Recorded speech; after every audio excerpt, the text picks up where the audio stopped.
ನಮಸ್ಕಾರ ಸ್ನೇಹಿತರೆ, ಒಂದು ಪ್ರಶ್ನೆ ಕೇಳುತ್ತೇನೆ. ನೀವು ಚೆಂಡನ್ನು ಮೇಲಕ್ಕೆ ಎಸೆದರೆ ಅದು ಮತ್ತೆ ಕೆಳಗಡೆ ಯಾಕೆ ಬರುತ್ತೆ?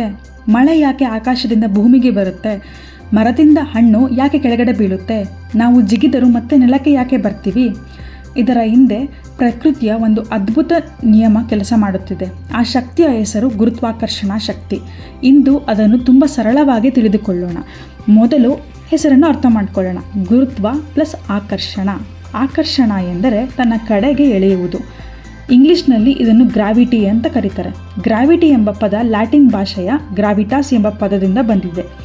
ಅದರ ಅರ್ಥ ಭಾರ ಅಥವಾ ಹೆವಿನೆಸ್. ಸರಳವಾಗಿ ಹೇಳುವುದಾದರೆ ಭೂಮಿ ನಮ್ಮನ್ನು, ನಮ್ಮ ಸುತ್ತಲಿನ ಪ್ರತಿಯೊಂದು ವಸ್ತುವನ್ನು ತನ್ನ ಕಡೆಗೆ ಎಳೆಯುವ ಪ್ರಕೃತಿಯ ಶಕ್ತಿಯ ಗುರುತ್ವಾಕರ್ಷಣ. ಗುರುತ್ವಾಕರ್ಷಣವು ನಾವು ಪ್ರತಿದಿನ ಅನುಭವಿಸುತ್ತೇವೆ.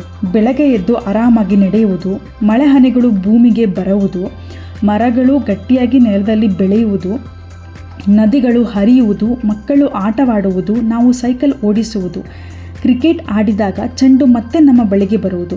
ಇವೆಲ್ಲದರ ಹಿಂದೆ ಗುರುತ್ವಾಕರ್ಷಣ ಇದೆ. ಅದು ಕಾಣುವುದಿಲ್ಲ, ಆದರೆ ಅದರ ಪರಿಣಾಮವನ್ನು ನಾವು ಪ್ರತಿದಿನ ನೋಡುತ್ತೇವೆ. ಈಗ ಒಂದು ಕುತೂಹಲಕಾರ ಕತೆ. ಸುಮಾರು 350 ವರ್ಷಗಳ ಹಿಂದೆ ಸರ್ ಐಸಾಕ್ ನ್ಯೂಟನ್ ಎಂಬ ವಿಜ್ಞಾನಿ ಒಂದು ಮರದ ಕೆಳಗೆ ಕೂತ್ಕೊಂಡಿದ್ರು. ಆಗ ಒಂದು ಸೇಬು ಕೆಳಗೆ ಬಿತ್ತು ಎನ್ನುವ ಪ್ರಸಿದ್ಧ ಕತೆ ಇದೆ. ಅವರಿಗೆ ಒಂದು ಪ್ರಶ್ನೆ ಬಂತು. ಸೇಬು ಕೆಳಗೆ ಯಾಕೆ ಬಿತ್ತು? ಮೇಲಕ್ಕೆ ಯಾಕೆ ಹೋಗಲಿಲ್ಲ? ಒಂದು ಪ್ರಶ್ನೆ, ಒಂದು ಕುತೂಹಲ ಇದೇ ಅವರನ್ನು ಹಲವು ವರ್ಷಗಳ ಸಂಶೋಧನೆಗೆ ಕರೆದೊಯ್ಯಿತು. ನಂತರ ಅವರು ಗುರುತ್ವಾಕರ್ಷಣ ಹೇಗೆ ಕೆಲಸ ಮಾಡುತ್ತದೆ ಎಂಬುದನ್ನು ವೈಜ್ಞಾನಿಕವಾಗಿ ವಿವರಿಸಿದರು. ಗಮನಿಸಿ, ಗುರುತ್ವಾಕರ್ಷಣವನ್ನು ನ್ಯೂಟನ್ ಸೃಷ್ಟಿಸಲಿಲ್ಲ. ಅದು ಮೊದಲಿನಿಂದಲೂ ಇತ್ತು, ಆದರೆ ಅದರ ನಿಯಮವನ್ನು ಜಗತ್ತಿಗೆ ಅರ್ಥವಾಗುವಂತೆ ವಿವರಿಸಿದರು. ನಾವು ಪ್ರತಿದಿನ ಸೂರ್ಯನನ್ನು ನೋಡುತ್ತೇವೆ, ಮಳೆಯನ್ನು ನೋಡುತ್ತೇವೆ, ಗಾಳಿಯನ್ನು ಅನುಭವಿಸುತ್ತೇವೆ, ಆದರೆ ಗುರುತ್ವಾಕರ್ಷಣವನ್ನು ನೋಡಲು ಸಾಧ್ಯವಿಲ್ಲ. ಆದರೂ ನಾವು ಇಡುವ ಪ್ರತಿಯೊಂದು ಹೆಜ್ಜೆಯಲ್ಲೂ ಅದು ನಮ್ಮ ಜೊತೆಗೆ ಇರುತ್ತದೆ. ಭೂಮಿ ನಮ್ಮನ್ನು ತನ್ನ ಪ್ರೀತಿಯ ಅಪ್ಪುಗೆಯಲ್ಲಿ ಹಿಡಿದಿಟ್ಟುಕೊಂಡಂತೆ ಎಂದು ಹೇಳಿದರೂ ತಪ್ಪಾಗಲ್ಲ. ನಾವು ವಿಶ್ವಾಸದಿಂದ ನಡೆಯಲು, ಮನೆ ಕಟ್ಟಲು, ಬೆಳೆ ಬೆಳೆಯಲು, ನದಿಗಳು ಹರಿಯಲು, ಮರಗಳು ಬೆಳೆಯಲು ಇವೆಲ್ಲಕ್ಕೂ ಕಾರಣದ ಶಕ್ತಿಯೇ ಕಾರಣ. ಈಗ ನಿಮಗೆ ಒಂದು ಪ್ರಶ್ನೆ ಬರ್ಬೋದು, ಭೂಮಿ ಎಲ್ಲವನ್ನೂ ತನ್ನೆಡೆಗೆ ಎಳ್ಕೊತಿದೆ ಅಂದಮೇಲೆ ವಿಮಾನ ಹೇಗೆ ಹಾರ್ತಿದೆ? ಬಹಳ ಒಳ್ಳೆ ಪ್ರಶ್ನೆ. ವಿಮಾನದ ಮೇಲೂ ಗುರುತ್ವಾಕರ್ಷಣ ಕೆಲಸ ಮಾಡುತ್ತೆ, ಆದರೆ ಅದರ ರೆಕ್ಕೆಗಳು ಮತ್ತು ಇಂಜಿನ್ ಸೇರಿ ಅದನ್ನು ಗಾಳಿಯಲ್ಲಿ ಉಳಿಯುವಂತೆ ಮಾಡುತ್ತವೆ. ಅದರ ಹಿಂದಿರುವ ವಿಜ್ಞಾನವನ್ನು ಮುಂದಿನ ಸಂಚಿಕೆಯಲ್ಲಿ ತುಂಬ ಸರಳವಾಗಿ ತಿಳಿದುಕೊಳ್ಳೋಣ.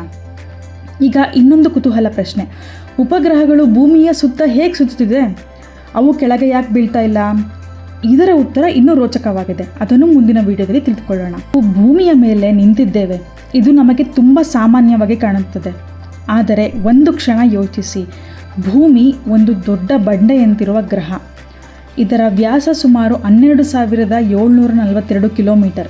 ಇದು ತನ್ನ ಅಕ್ಷದ ಮೇಲೆ ಸುಮಾರು 24 ಗಂಟೆಯಲ್ಲಿ ಒಂದು ಸುತ್ತು ತಿರುಗುತ್ತದೆ. ಅಂದರೆ ನಾವು ಈಗ ಈ ವಿಡಿಯೋ ನೋಡ್ತಿರುವಾಗಲೂ ಕೂಡ ಭೂಮಿ ಜೊತೆ ನಿರಂತರವಾಗಿ ಚಲಿಸುತ್ತಿದ್ದೇವೆ. ಆದರೂ ನಮಗೆ ಈ ಚಲನೆ ಅನುಭವವಾಗುವುದಿಲ್ಲ. ಯಾಕೆಂದರೆ ನಾವು, ಗಾಳಿ, ಸಮುದ್ರ, ಮರಗಳು ಎಲ್ಲವೂ ಭೂಮಿಯ ಜೊತೆಯಲ್ಲೇ ಒಂದೇ ವೇಗದಲ್ಲೇ ಚಲಿಸುತ್ತೇವೆ.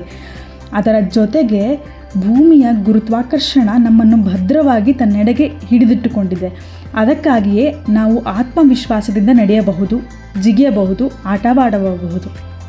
ನಮ್ಮ ಇಡೀ ಜೀವನವೇ ಈ ಕಾರಣದ ಶಕ್ತಿಯ ಮೇಲೆ ಸುಂದರವಾಗಿ ನಿಂತಿದೆ. ಇಲ್ಲಿ ಒಂದು ಪಾಠ ಇದೆ.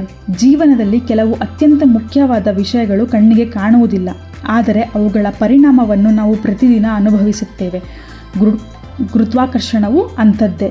ಅದು ಕಾಣೋದಿಲ್ಲ, ಆದರೆ ನಮ್ಮ ಪ್ರತಿಯೊಂದು ಹೆಜ್ಜೆಯನ್ನು ಬೆಂಬಲಿಸುತ್ತದೆ. ಇಂದಿನ ಕಥೆಯಲ್ಲಿ ನನಗೆ ತುಂಬ ಇಷ್ಟ ಆದಂಥ ವಿಷಯ ಬಂದು, ಒಂದು ಸೇಬು ಬೀಳುವುದನ್ನು ಎಲ್ಲರೂ ನೋಡಿರ್ತೀವಿ, ಆದರೆ ಯಾಕೆ ಕೆಳಗಡೆ ಬಿತ್ತು ಅಂತ ಕೇಳಿದ್ದು ನ್ಯೂಟನ್. ಅದೇ ಪ್ರಶ್ನೆ ವಿಜ್ಞಾನಕ್ಕೆ ಹೊಸ ದಾರಿಯನ್ನು ತೋರಿಸಿತು. ನಮ್ಮ ಜೀವನದಲ್ಲೂ ಹೀಗೆಯೇ ನಾವು ಎಲ್ಲರನ್ನೂ ಒಂದೇ ವಿಷಯವನ್ನು ನೋಡಬಹುದು, ಆದರೆ ಕುತೂಹಲದಿಂದ ಪ್ರಶ್ನೆ ಕೇಳುವವರು ಮಾತ್ರ ಹೊಸ ಜ್ಞಾನವನ್ನು ಕಂಡುಕೊಳ್ಳುತ್ತಾರೆ. ಆದ್ದರಿಂದ ಪ್ರಶ್ನೆ ಕೇಳುವುದನ್ನು ಎಂದಿಗೂ ನಿಲ್ಲಿಸಬೇಡಿ, ಏಕೆಂದರೆ ಪ್ರತಿ ದೊಡ್ಡ ಆವಿಷ್ಕಾರದ ಆರಂಭ ಒಂದು ಚಿಕ್ಕ ಯಾಕೆ ಎಂಬ ಪ್ರಶ್ನೆಯಿಂದಲೇ ಆಗುತ್ತದೆ. ಕುತೂಹಲವೇ ಜ್ಞಾನದ ಮೊದಲ ಹೆಜ್ಜೆ ಎಂಬ ಸುಂದರ ಪಾಠ.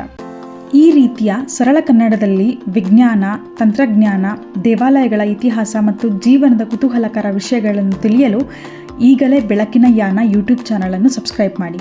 ವಿಡಿಯೋ ಇಷ್ಟವಾದರೆ ಲೈಕ್ ಮಾಡಿ, ನಿಮ್ಮ ಸ್ನೇಹಿತರೊಂದಿಗೆ ಶೇರ್ ಮಾಡಿ. ಕಮೆಂಟ್ನಲ್ಲಿ ಯಾವುದಾದ್ರು ಪ್ರಶ್ನೆ ಇದ್ದರೆ ದಯವಿಟ್ಟು ಕೇಳಿ.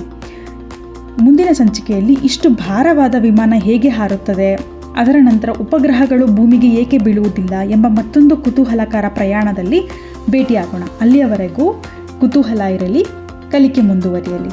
ಧನ್ಯವಾದಗಳು. ನಮಸ್ಕಾರ.